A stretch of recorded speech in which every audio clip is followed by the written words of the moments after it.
नमस्कार, बहुत स्वागत है आपका जनवाणी में। मैं हूं अमित श्रीवास्तव।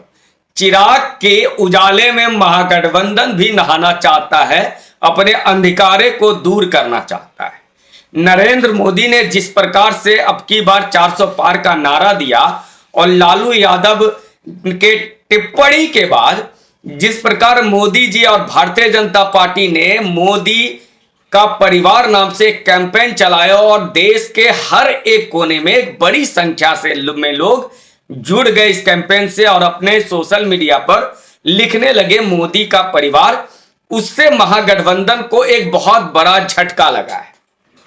और इस झटके की भरपाई वो चिराग पासवान से कर रहे हैं।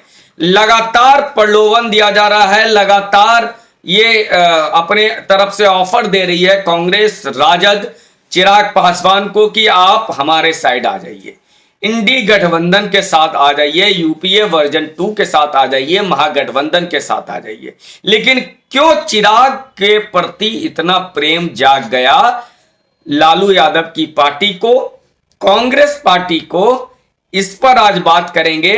नमस्कार, मेरा नाम है अमित श्रीवास्तव और आप देख रहे हैं जनवाणी। मैं आपसे निवेदन कर रहा हूं कि इस वीडियो को लाइक कीजिए, शेयर कीजिए, जहां भी आप शेयर कर सकते हैं, जिनको भी शेयर कर सकते हैं। और ये बात इसलिए महत्वपूर्ण हो जाती है क्योंकि आप लोग देखते तो हैं हमारे चैनल्स को, लेकिन वो धीरे धीरे व्यूअरशिप बढ़ती है, कंटेंट अच्छा मिलता है इसलिए धीरे धीरे व्यूअरशिप बढ़ती है। लेकिन एक कारण ये भी है कि अगर आप शेयर करेंगे तो इस पे ज्यादा लोगों का की ट्रैफिक ज्यादा आएगी। इसीलिए मेरा निवेदन आपसे है कि आप यदि मेरे वीडियो को पसंद कर रहे हैं तो कृपया उसको शेयर भी कीजिए अपने व्हाट्सएप ग्रुप्स में, व्हाट्सएप अदर्स लोगों को, जो संबंधित लोग हैं, जो बिहार की राजनीति को समझना चाहते हैं, जो पत्रकार हैं, उन तक। तो आजकल हो क्या रहा है बिहार में? लालू यादव ने वो वाली गलती तो करी दी, जैसा मैंने पहले भी बता चुका हूं कि मणिशंकर अय्यर वाली, चाय वाले के तरह की बात जो मणिशंकर अय्यर ने कही थी, या राहुल गांधी के तरह चौकीदार वाली। लालू यादव ने परिवार पे, नरेंद्र मोदी के परिवार पे बात कही, पूरा देश आज उनके साथ खड़ा हो गया। और अब त्रिपुरा से लेकर के बंगाल से लेकर के उड़ीसा, यहां तक कि अब तो लग रहा है बीजू पटनायक भी भाजपा के साथ आ रहे हैं। जो बीजू जनता दल है वो भी अब नवीन पटनायक साथ आ रहे हैं भाजपा के।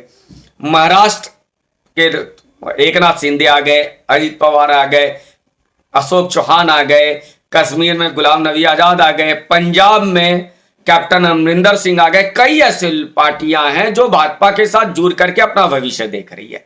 वहीं बिहार में बात करें तो राजद, कांग्रेस, कम्युनिस्ट, इन तीनों को छोड़ दीजिए, जो कम्युनिस्ट के चारों घटक, तो तमाम अलग जो पार्टियां थी, हम पार्टियां, मांझी की पार्टी, उपेंद्र कुशवाहा की पार्टी, उसके अलावा चिराग पासवान, पशुपति पारस, वीआईपी, ये तमाम, जेडीयू में आ गई, तमाम जो पार्टियां हैं वो भाजपा के साथ आना चाहती हैं या भाजपा के साथ है। कारण यह है कि सबको पता है कि केंद्र की राजनीति में भाजपा को अभी कांग्रेस या कोई दूसरी पार्टी चैलेंज नहीं कर सकते है। वहीं बिहार में भी भाजपा दूसरे नंबर की पार्टी है, एक सीट सिर्फ राजद से कम थी और उनकी सरकार भी है। सबको अपना भविष्य देखना होता है। दूसरी बात कि राजद जंगल राज और भ्रष्टाचार का प्रतीक है, कांग्रेस भ्रष्टाचार का प्रतीक है। कांग्रेस के साथ तो राजद भी नहीं रहना चाहते।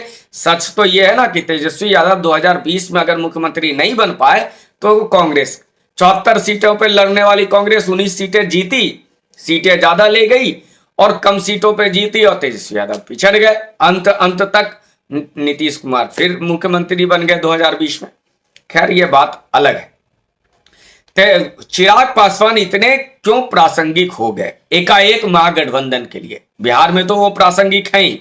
बिहार में एक युवा का एक बहुत बड़ा वर्ग है जो चिराग पासवान को पसंद करता है, और ना ही पसंद करता बल्कि वो तमाम जो अभी जो दूसरी पारी के नेता हैं बिहार के, प्रथम पारी में आप लालू जी, नीतीश जी को रखिए, या उस दौर के जितने भी आप देखिए, हम पार्टी के मांझी को रखिए, कुशवाहा को रखिए, या पासवान जी अब रहे नहीं, रामविलास पासवान जी, तो उसके बाद जो दूसरी पारी अभी खड़ी हो रही है जिसमें तेजस्वी यादव हैं, चिराग पासवान हैं या सम्राट चौधरी हैं, इन सब में सबसे ज्यादा प्रभावी यदि कोई नेता दिखता है जो ढंग से बात करता है, जिसके पास अपना एक कैडर भी है, अति पिछड़ी जातियों का जिसे दलित महादलित बिहार में नाम दिया गया, जो पिछड़ी जातियों उनमें एक प्रभाव है, कैडर है। रामविलास पासवान जी का नाम है, उनका कैडर है। और चिराग जो आज हमारे बात के हमसे जो 10 साल छोटे बच्चे हैं, जो 20 साल से लेकर 30 साल के बच्चे हैं, 35 साल तक के लड़के हैं, उनको बहुत सही एड्रेस करते हैं। चिराग से उनको बिहार का जो अंधेरा है उसको दूर कर पाएंगे। चिराग ऐसी एक बहुत बड़ी जमात भारत में बिहार में दिखती है, नजर आती है। इसको अगर हम आंकड़ों में बात करें तो 2020 का चुनाव चिराग अकेले लड़ रहे थे, अपने दम पर लड़ रहे थे, तब भी 6% के आसपास वो वोट बिहार में लेकर के आए थे। एक सीट केवल जीते, लेकिन 18 सीटों पर वो दूसरे नंबर पे रहे, जबकि भाजपा और जदयू गठबंधन में थी उसके बाद भी। और तकरीबन 28 सीटों पर वो जदयू को, नीतीश कुमार के कैंडिडेट्स को हरा चुके हैं। तो यदि 28 इतना पावर वो रखते हैं और 19 सीटों पर उनकी दावेदारी विधानसभा में होती है, तो वो जाहिर तौर पर मांझी और सिर्फ कांग्रेस के बराबर वहां पे वजूद रखते हैं। और तेजस्वी यादव और चिराग पासवान जो दो युवा नेता बिहार में दिखते हैं, तेजस्वी यादव के साथ एक करप्शन बहुत बड़ा, जंगल राज एक बहुत बड़ा मामला रहा है। ये ऐसे कुछ मामले हैं जिससे तेजस्वी यादव लाख कुछ कहे, उन पर ठप्पा लगा हुआ है। उनकी भाषा भी बड़ी अभद्र जैसी हो जाती है। याद होगा जब वो सत्ता में आए थे तो एक मंत्री के बारे में क्या कह रहे थे कि दिल्ली वाले कोई नहीं बचा पाएंगे, सूत दिए जाएंगे, मुंह पूरा हिला हिला करके। ये भाषा आपके कैडर को, तेजस्वी बाबू के कैडर को पसंद आता हो, लेकिन आम बिहारी जो सोचता है कि जो बाहर निकलता है, वो जो दिल्ली में है, बेंगलोर में है, जिनके परिवार के बच्चे, वो अभी इस लठैती से बाहर आना चाहते हैं। वो बिहार का इमेज वो देखना चाहते हैं कि यहां से भी प्रोग्रेसिव लोग निकले, जो ब्यूरोक्रेट्स निकलते हैं, जो भाषाएं निकलती है। इंजीनियरिंग कॉलेज में, जो देश के विभिन्न कॉलेज में, प्राइवेट इंजीनियरिंग कॉलेज है, उसमें सबसे ज्यादा बिहार के बच्चे होते हैं। तो और उनकी जो बात करने की क्षमता है, मैं बरसों तक दिल्ली में रहा हूं, लेकिन मेरी भाषा नहीं बदली, लेकिन कई ऐसे बच्चे हैं जो भाषा बदल गई जिनकी।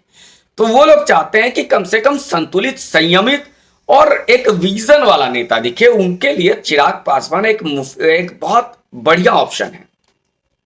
चिराग पासवान का वोट बैंक भी है, एक कैडर भी है। पार्टी में संगठन को वो जितना विस्तार देना चाहिए ये नहीं दे पाए चिराग। मुझे लगता है ये चिराग की कमी है। चिराग को ये चाहिए कि वो अपने पार्टी का विस्तार करें। जैसे उनका एक कैंपेन है, बिहार फर्स्ट, बिहारी फर्स्ट।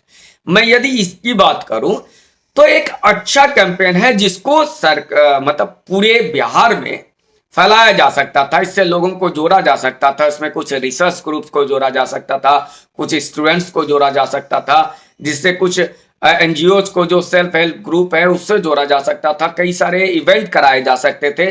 और इसको पॉलिटिकल कैंपेन, हालांकि वो भी नहीं कहते कि it's not a political campaign, तो मुझे लगता है चिराग को ये चाहिए कि कुछ अच्छे लोगों को जोड़कर एक उनको, चाहे वो सोशल मीडिया में इसको प्रमोट करें और सामाजिक तौर पर, खासकर जो यूथ है, जो इंस्टाग्राम पर बिजी है, जो यूट्यूब पे बिजी है, वैसे लोगों को जोड़ करके बिहार फर्स्ट, बिहारी फर्स्ट का कॉन्सेप्ट वो बताएं। विद्यार्थियों में जाएं, छात्रों में जाएं। छात्र इकाइयां भी आजकल राजनीतिक दल अच्छी तरह से खोलते हैं। एनएसवाई है, छात्र राजद है, छात्र जदयू है, एसएफआई है, कई है, एबीवीपी भी है जिसकी विचारधारा भाजपा से मिलती है, अनुसांगिक संगठन है आरएसएस का। तो इसी तरह से तेजस्वी चिराग पासवान को भी एक विजन लेकर के जाना चाहिए था। इस पर डिस्कस करा करके कुछ सर्वे का काम कराना, ये करके चिराग पासवान अपनी मजबूती दिखा सकते थे। लेकिन उनके साथ समस्या अब ये आ चुकी है कि परिवार में ही बिखराव है। जाहिर तौर पर रामविलास पासवान की ये पार्टी रही, बहुत दिनों तक रामविलास पासवान राजनीति में रहे और कई बार उन पर यह आरोप लगा कि सरकार जब बनने वाली होती है वो पहले भाग जाते हैं, उसके बाद वो पलट जाते हैं। तो राजनीति इसी का मतलब है, नाम है। अगर आप राजनेता हैं और आप अगर चीजों को नहीं भाप करके अपना बदलते हैं, अपना एक्शन लेते हैं, तो आप नेता नहीं। आपको ये तो पता होना चाहिए कि कल क्या होने वाला है और उस हिसाब से आपके स्टेप्स होने चाहिए। ये बेवकूफी वाली बातें होती हैं जो ये कहता है कि वो तो पलट गए थे। पलटना नीतीश कुमार का अलग बात है कि इधर इधर इधर उधर इधर उधर करना, भाप करके अगर अपनी चीजों को सुधार लेना, ये कोई मैं राजनीतिक रूप से गलत नहीं मानता हूं, क्योंकि हमाम में सब खड़े हैं तो ये बेकार की बातें हैं। आप लंका में गए हैं तो राक्षस से ही रिश्तेदारी मिलेगी, वहां राम भक्त बहुत कम मिलेंगे, नहीं मिलेंगे। सच्चाई है, भारत की राजनीति में जो चीज है उसको स्वीकार कर लिया। आदर्श चीज राजनीति में नहीं होता है। आदर्श बात सिर्फ मार्क्स के किताब में हो सकता है, इसीलिए वो लोग खत्म हो गए। ये आदर्श वाली बातें कहीं बेवकूफी राजनीति में लगती है। खैर, चिराग के साथ एक सबसे प्लस पॉइंट ये है कि युवा उनको अच्छी तरह से देख रहा है, एक चेहरे के रूप में देख रहा है। और चिराग, जब मैं सोशल मीडिया पे कई बार मैं जब मेरा काम भी पॉलिटिकल कैंपेन का है और उसको सर्वे का है, तो मैं अक्सर देख रहा होता हूं कि एक यूथ का एक बहुत बड़ा वर्ग है जो चिराग को ढूंढ रहा है। और बिहार में एक बहुत बड़ा खालीपन नजर भी आता है कि वो उसको एड्रेस करे। तेजस्वी यादव के साथ आज भी 20-22% वो लोग हैं जिनको लठैती करनी है, जिनको सवारी करनी है, जिनके पास हथियार रखना है, जिनको बोलेरो पे घूमना है, और 20% राजनीतिक शून्यता है। तो बचे जो लोग हैं 60%, उसमें तमाम वो पार्टियां हैं। तो वो जो 20% राजनीतिक शून्यता जिसकी मैं बात करता हूं, जिसमें हम जैसे लोग आ जाते हैं, उसके लिए एक नया ऑप्शन ढूंढ रहे हैं। जहां पर वो भाजपा के साथ तो हैं, लेकिन भाजपा अगर चिराग से अलग हो जाते हैं और या भाजपा और चिराग एक दूसरे पर आरोप लगाने लगे, तो लगता है कि बिहारी होने के नाते चिराग भी एक ऑप्शन रहेगा। अगर नरेंद्र मोदी को हटा दें तो, बिहार की मैं विधानसभा की बात कर रहा हूं, लोकसभा में लोग नरेंद्र मोदी के नाम पर वोट करेंगे, ये सच है। ये बात चिराग को भी पता है। उधर से महागठबंधन बार बार ऑफर दे रहा है, चिराग हमारे पास आ जाओ, चिराग हमारे पास आ जाओ। चिराग इतने बेवकूफ तो नहीं है कि अपनी नैया डुबो देंगे और तेजस्वी के साथ रहेंगे। वो सरकार घोटाले पे का आरोप लगेगा, चिराग अपनी इमेज को खराब करेंगे। दूसरा, चिराग हमेशा केंद्र की राजनीति चाहते हैं। रामविलास पासवान ने उन्हें एक बार तो सिखाया कि 6 लोकसभा की सीटें अगर बेटा लड़ोगे बिहार में, तो एक राज्यसभा की सीटें जरूर ले लेना। और राज्यसभा की सीट इसलिए लेना क्योंकि केंद्र की राजनीति भी कर सको। दूसरा कि अब तक चिराग पासवान और भाजपा के बीच में गठबंधन नहीं हो पाया है, ये बहुत आवश्यक है। और मैं भाजपा को इसकी गलती मानता हूं, मैं चिराग की गलती इस पे नहीं मानता हूं। मुझे कोई ये बातें कहने में कोई, मुझे चिराग से का मैं प्यार नहीं देख रहा हूं। लेकिन ये भाजपा यदि कहती है कि मैं पूर्ण बहुमत की सरकार हमारी होने के बाद भी हमने पार्टियों के अन्य पार्टियों को जोड़ के मंत्री बनाया, और जाहिर तौर पर ये बनाया भी गया, रामविलास पासवान जी को बनाया, कई लोगों को बनाया, या नीतीश कुमार को भी मुख्यमंत्री बना करके रखे हुए हैं बिहार में, जबकि वो तीसरे नंबर की पार्टी है नीतीश कुमार।